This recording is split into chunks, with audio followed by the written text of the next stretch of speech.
Okay students, ఈ క్లాస్లో మనం ఎక్సెల్లో చార్ట్స్ని ఇన్సర్ట్ చేయడం, అలాగే ఎక్సెల్లో కండిషనల్ ఫార్మాట్ గురించి, అలాగే సార్టింగు మరియు ఫిల్టరింగ్ గురించి మనం తెలుసుకుందాం.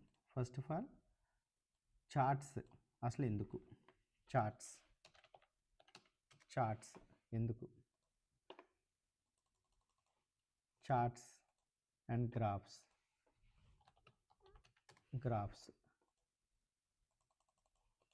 ఎందుకు అంటే మనకి డేటా ఎలా 100 మంది డేటా ఉందనుకోండి. ఈ 100 మంది డేటా మనం ఈజీగా అనలైజ్ చేసేయగలమా? ఎవరికి ఎక్కువ వచ్చింది, ఎవరికి తక్కువ వచ్చింది ఈజీగా అనలైజ్ చేయగలమా?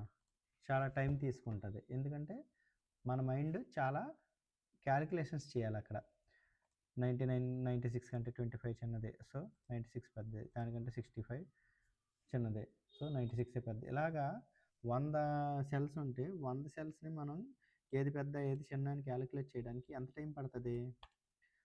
సో చాలా టైం తీసుకుంటుంది. సో ఈ టైంని మనం తగ్గించడానికి, ఈజీగా అండర్స్టాండ్, చూసిన వెంటనే ఇది ఎక్కువ ఇది తక్కువ అని అండర్స్టాండ్ చేసుకోవడానికి మనకి చార్ట్స్ అండ్ గ్రాఫ్స్ ఇంట్రడ్యూస్ చేశారనమాట. సో చార్ట్స్ అనేవి ఎట్లా ఇన్సర్ట్ చేయాలి, ఓకే, చార్ట్స్ అనేవి ఎట్లా ఇన్సర్ట్ చేయాలి, క్రియేట్ చేయాలి లేకపోతే అనేది చూద్దాం. ఫస్ట్ ఆఫ్ ఆల్ ఒక చిన్న డేటా తీసుకున్నాను నేను, సింపుల్, ఏం లేదు. So serial number, name of the student, Telugu, English, BOM 3 మార్కులు తీసుకున్నాను. సో దీంట్లో 4 పిల్లల పేర్లు, వాళ్ళ మార్కులు ఇచ్చాను. సో ఇదొక టేబుల్. ఈ టేబుల్కి నేను ఇప్పుడు ఒక చార్ట్ క్రియేట్ చేస్తే ఎట్లా వస్తుందంటే, అసలు చార్ట్ ఎలా క్రియేట్ చేయాలి అంటే, we have to go to insert tab. Menu bar ఉంది కదా, ఈ మెనూ బార్లో ఇన్సర్ట్ ట్యాబ్లో ఏమున్నది చూడండి. ఇక్కడ ఇదిగోండి, ఇవన్నీ కూడా చార్ట్స్ అన్నమాట. చార్ట్స్, గ్రాఫ్స్ కూడా దీంట్లోనే ఉంటాయి. సో చార్ట్స్ అండ్ గ్రాఫ్స్ అంటారు. సో దీంట్లో ఏమేమి టైప్స్ చార్ట్స్ ఉంటాయంటే, బార్ చార్ట్స్, అంటే బార్ డయాగ్రామ్స్ లాగా వస్తాయి అన్నమాట ఇలా. అలాగే ఇది కూడా బార్ టైప్లో ఇట్లా వస్తుంది, ఇలా కావాలంటే ఇలాగా. సో అట్లాగే ఇందులో చూడండి, ఈ type of graphs and charts అంటారు అన్నమాట. అండ్ ఇదేమో స్కాటర్డ్ చార్ట్స్ అంటారు, స్కాటర్డ్ చార్ట్స్, 2D చార్ట్స్ అట్లా. అలాగే ఇది బార్ గ్రాఫ్స్, హిస్టోగ్రామ్ అంటారు. ఓకే, ఇక్కడ మీకు పేర్లన్నీ ఉన్నాయి. కోంబో అంటారు. ఇది పై డయాగ్రామ్స్ అంటారు కదా, సో పై చార్ట్స్ అంటారు అన్నమాట వీటిని. ఇది స్కాటర్డ్ చార్ట్స్. ఇదేమో లైన్ చార్ట్స్.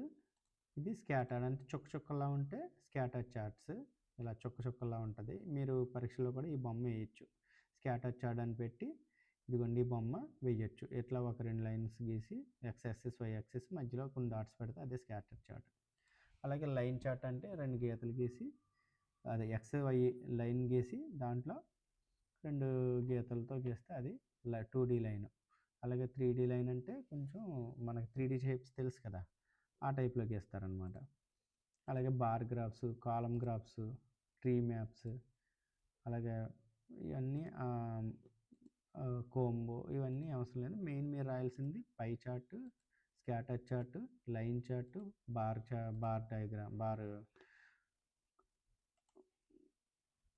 డయాగ్రామ్స్ ఇవి. సో ఇవి నీట్గా సైడ్ హెడ్డింగ్ పెట్టి బొమ్మలు వేసి వీటి గురించి ఎక్స్ప్లెయిన్ చేయాలి.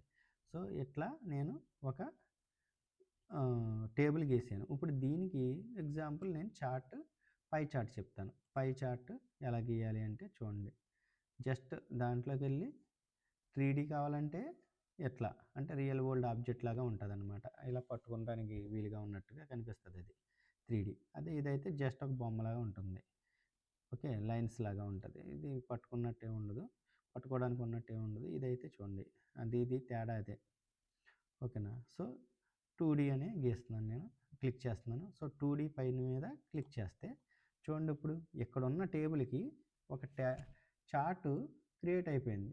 ఒకసారి చూడండి, చూడగానే ఎవరికి ఎక్కువ వచ్చినాయో క్లియర్గా చెప్పగలరా లేదా? చూడండి, బ్లూ కలర్ ఎవరిది? కింద చూడండి ఇక్కడ రాము. సో రాముకి 96 వచ్చింది, హీ ఈజ్ ద హైయెస్ట్. ఈజీగా తెలిసిపోయిందా లేదా? అలాగే 2 సోము, లోయెస్ట్ ఎవరు? సోము. గిరి సందీప్ వీళ్ళిద్దరూ సమానంగా ఉన్నారు. చూడండి సమానంగా ఉన్నాయి బ్లాక్స్. సో చూసారా చార్ట్స్ అనేది ఎంత ఈజీగా మనకి అర్థమైపోయినాయో. అంటే అంటే డేటాని చాలా ఈజీగా అండర్స్టాండ్ చేసుకోవడానికి మనం ఈ చార్ట్స్ని గీస్తాం అన్నమాట. సో ఈజీ విజువలైజేషన్ అంటారు దీన్ని. ఈజీగా అండర్స్టాండ్ చూసిన వెంటనే అర్థం చేసుకోవడానికి చార్ట్స్ గీస్తాం అన్నమాట. చార్ట్స్లో చాలా రకాలు ఉంటాయి. ఆ చార్ట్స్లో పై, స్కాటర్డ్, లైన్, బార్, కాలం, ఎక్సెట్రా అని చెప్పి ఒక్కోదానికి సైడ్ హెడ్డింగ్ పెట్టడం, ఆ డయాగ్రామ్ వేయడం, సైడ్ హెడ్డింగ్ పెట్టడం, ఆ డయాగ్రామ్ వేయడం, సైడ్ హెడ్డింగ్ పెట్టడం, ఆ డయాగ్రామ్ వేయడం, సైడ్ హెడ్డింగ్ పెట్టడం, ఆ డయాగ్రామ్ వేయడం. సో ఇట్లా మనం రాయాలన్నమాట. So this is about chart. Okay, ఇప్పుడు మనం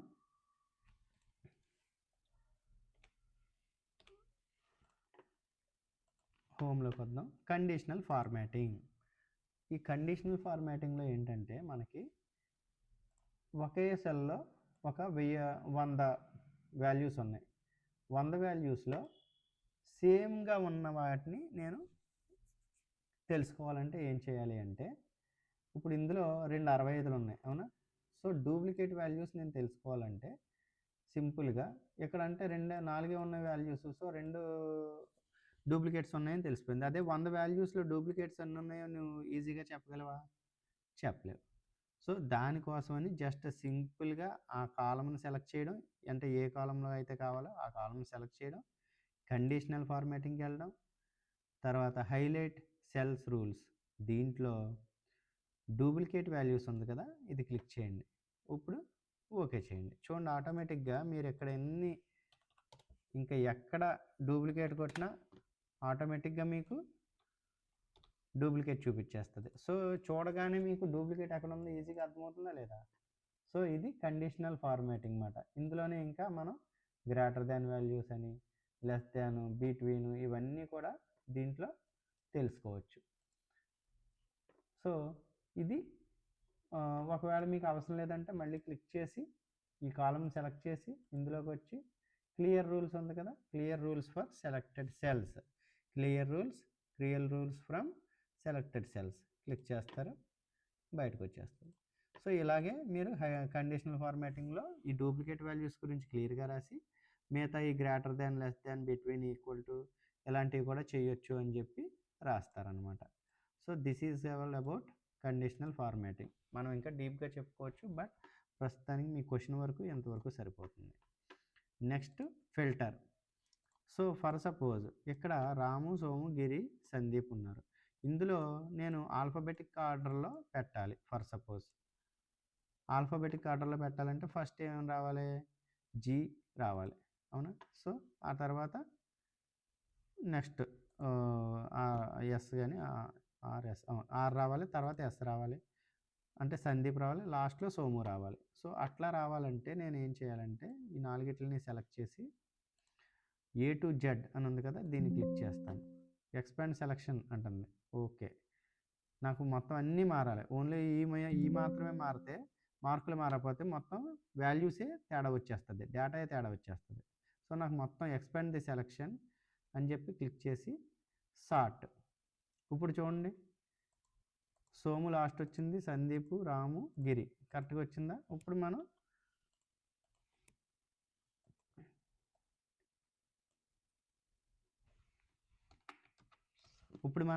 ఇట్లా చేసుకున్నాం. చూసారా ఆల్ఫాబెటిక్ ఆర్డర్లో మారిపోయింది. అదే మనం జెడ్ టు ఏ కావాలన్నా కూడా ఈజీగా సార్ట్ చేసుకోవచ్చు. Z to A expand. So చూడండి ఫస్ట్ ఎస్ మీద వచ్చింది, తర్వాత లాస్ట్లో జీ మీద వచ్చింది. సో జనరల్గా మనం ఏ టు జెడ్ చేస్తాం కాబట్టి అట్లా పెట్టాను. సో దీంట్లో మనకి మీకు ఇక్కడ ఇంకొకటి చెప్పాలి ఏంటంటే, ఈ రోల్ నెంబర్స్ ఉన్నాయి. ఫర్ సపోజ్ 1 2 3 4 లైన్గా లేవు. సో నేను ఇప్పుడు లైన్గా నెంబర్స్ కావాలంటే 1 2 3 4 అని టైప్ చేసుకుంటూ వెళ్తే చాలా టైం పడుతుంది. ఒక 100 ఉన్నాయి అనుకోండి, కనీసం ఒక 5 మినిట్స్ పడుతుంది.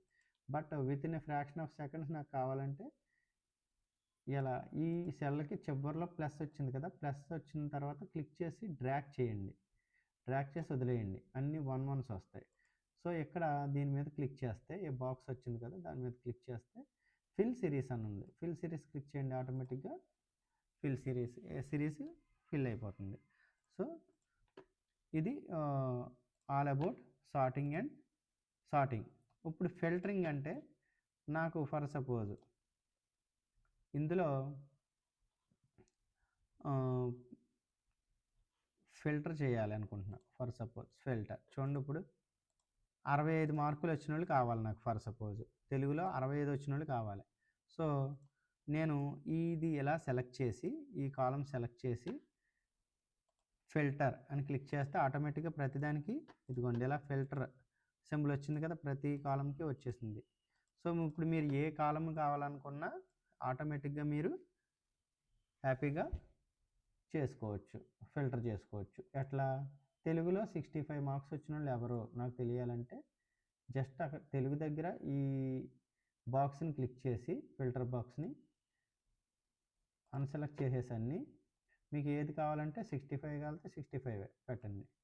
ఓకే, 65 ఎంతమందికి వచ్చింది? ఇద్దరికి వచ్చింది. వాళ్ళ పేర్లు ఏంటి? ఇది. అలాగే మళ్ళీ తెలుగు మళ్ళీ అన్నీ సెలెక్ట్ చేసుకోండి, ఓకే చేసుకోండి. ఇప్పుడు బీఓఎంలో 90 హైయెస్ట్ వచ్చిన వాళ్ళు ఎవరో, లేదా 90 అబవ్ వచ్చిన వాళ్ళు ఎవరో, లేదా 96 వచ్చిన వాళ్ళు ఎవరో చూడాలి. అప్పుడు ఇదిగోండి చూడండి, ఆటోమేటిక్గా ఫిల్టర్ ఆప్షన్ ద్వారా మనం ఏం చేయొచ్చు అంటే సెలెక్టెడ్ రోస్ని ఆ రికార్డ్స్ని మనం ఫైండ్ అవుట్ చేసుకోవచ్చు, మనకు కావాల్సిన వాటిని. So this is all about charts, conditional formatting and sorting, filter.